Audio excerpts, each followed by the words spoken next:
En Algérie, en Algérie, lorsque vous étiez Nous sommes torturé, actuellement devant l'endroit où étaient torturés les soldats algériens. voilà, vous avez entendu.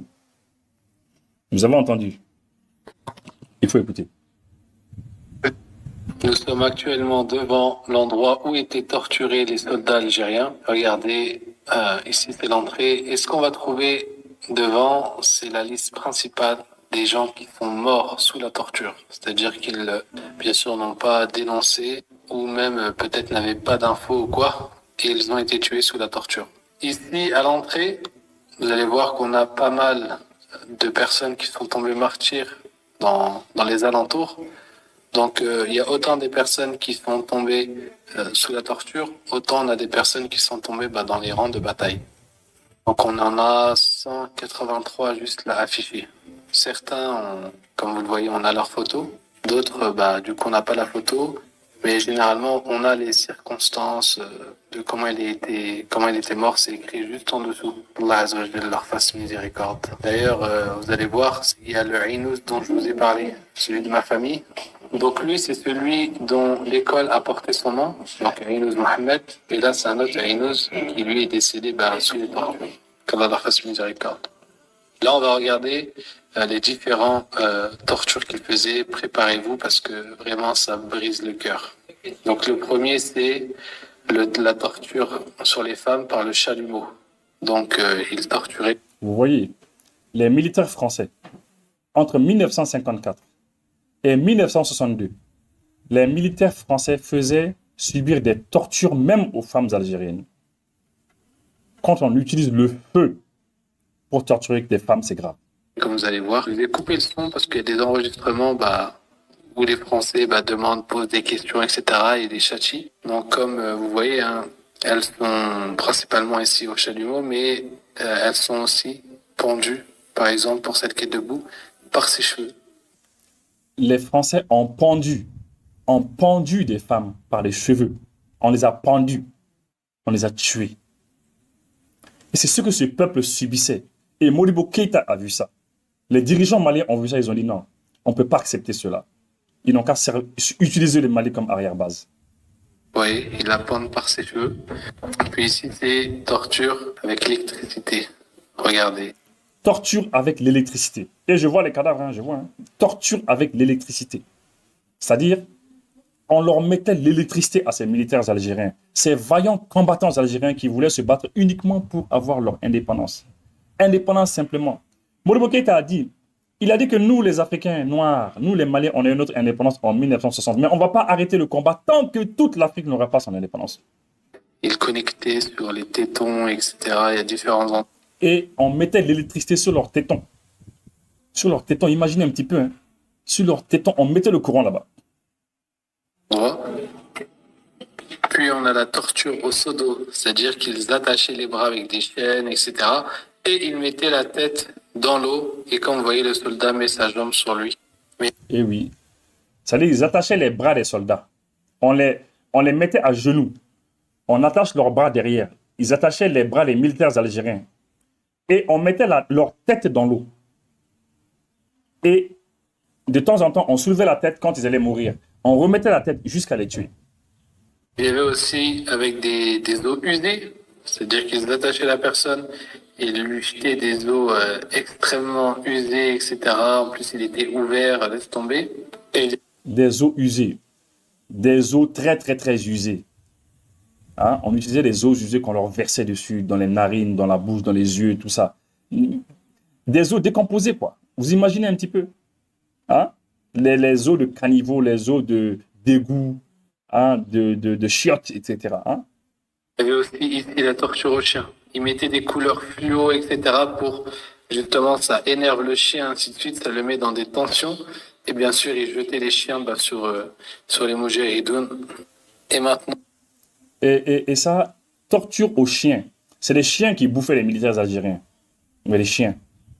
Et on mettait des couleurs fluorescentes sur les soldats algériens, comme ça. Ça excitait le chien et le chien partait les manger. On descend dans une cave Dans cette cave-là, il y avait des prisonniers. Et regardez comment ces petits, vous allez voir, on doit s'abaisser pour rentrer, c'est suffocant. Et regardez bien, hein, cette vidéo, je la montre pour que chaque Algérien prenne conscience que tous ses ancêtres, les femmes, les hommes, se sont fait tuer pour que cette terre reste parmi les musulmans. Donc soyez à la hauteur et soyez dignes de ce pourquoi vos ancêtres se sont battus. Voilà un de leurs bureaux avec la carte de l'Algérie. Regardez, subhanallah.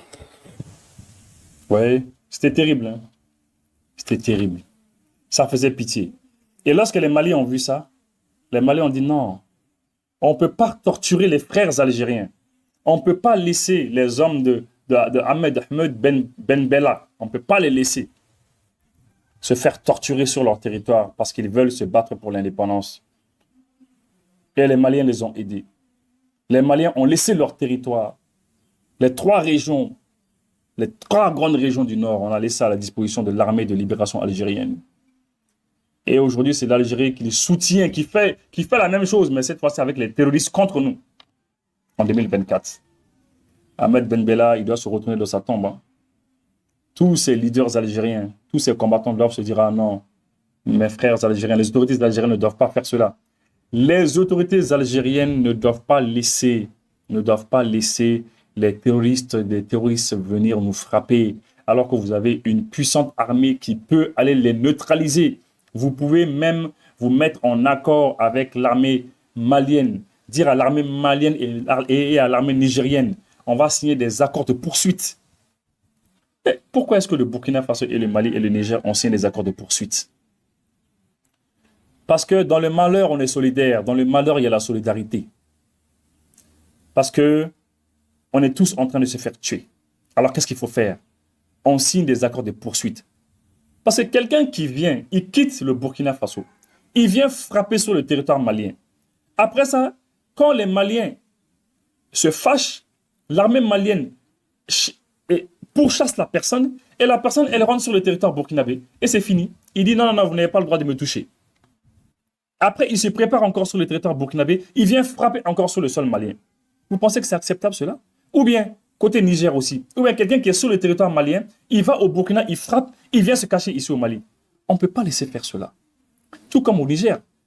Tu ne peux pas frapper le Niger et venir t'installer au Mali ici. Tu ne peux pas frapper le Mali et aller t'installer au Niger. C'est comme ça. C'est pour ça que nous, on s'est donné la main, on a fait une confédération. Solidarité dans les malheurs.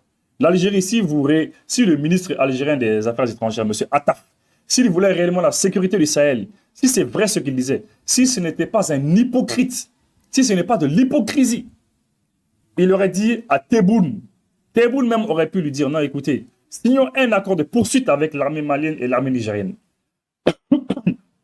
Signons un accord de poursuite, droit de poursuite. Comme ça, on allait prendre en sandwich ces terroristes-là. Maintenant, ils ne veulent pas faire cela. Ils les protègent. Pourtant, nous, ce qu'on a fait à l'Algérie, vous avez vu, pendant qu'on torturait l'armée algérienne, on torturait leurs femmes. Vous imaginez, on pendait les femmes avec leurs cheveux. On les pendait. On les brûlait. Au chalumeau. Mais c'est nous, le Mali, on dit non, on n'est pas d'accord avec ça. Mais voilà aujourd'hui ce que l'Algérie nous fait. Vous savez, l'une des raisons pour laquelle la France, même, on a voulu au Mali, c'est parce que le Mali de Modibo Keïta a servi de base arrière à l'Algérie pour son indépendance. La France nous en a toujours voulu. Et c'est ce qui a fait que la fédération du Mali, avec le Sénégal, elle a été détruite carrément. C'est l'une des raisons. La fédération du Mali. Parce que nous, on s'était mis avec le Sénégal dans une fédération. Mais la France a dit au président Léopold Sédar Senghor, il faut combattre le Mali parce qu'il faut combattre l'Algérie parce que le Mali soutient l'Algérie. On ne veut pas que l'Algérie ait son indépendance parce que l'Algérie nous combat, nous les Français. Et Léopold Sédar Senghor était d'accord avec la France. Houphouët-Boigny était d'accord avec la France. C'est la raison pour laquelle le Mali et le Sénégal, on s'est dit la vérité, on s'est séparés. Le Mali et la Côte d'Ivoire ne s'entendaient pas.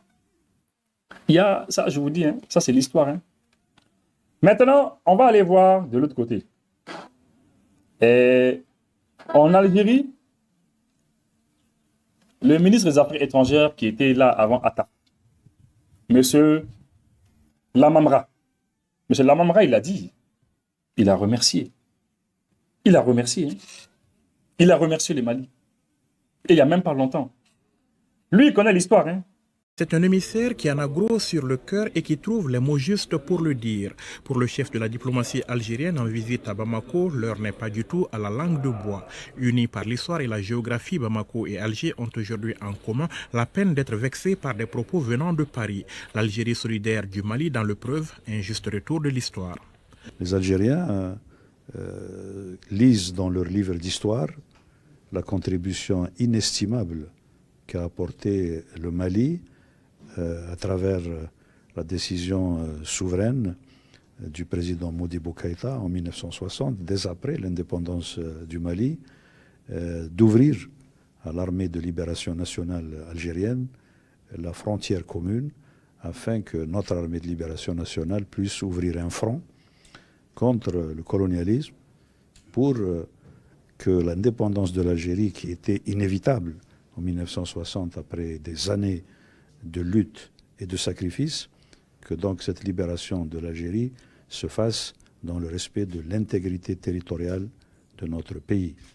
Pour l'émissaire algérien, il s'agit aujourd'hui, comme dans les années 60, ni plus ni moins qu'une question de décolonisation de l'histoire. L'heure n'est plus à cette mission civilisatrice qui a servi dans le temps à couvrir ce qui n'était autre chose qu'un crime contre l'humanité, la colonisation. Et face à ce qu'il qualifie de faillite mémorielle, le diplomate algérien invite au respect de notre souveraineté dans des relations qui doivent être basées sur une stricte égalité. Cette faillite mémorielle qui pousse les relations de la France officielle avec certains de nos pays dans des situations de crise malencontreuse, devrait pouvoir s'assainir par un respect mutuel inconditionnel.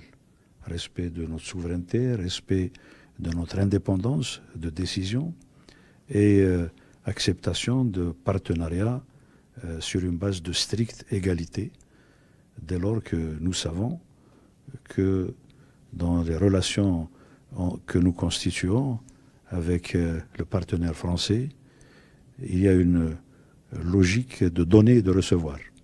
Il n'y a pas de cadeau, il n'y a pas d'offrande à sens unique.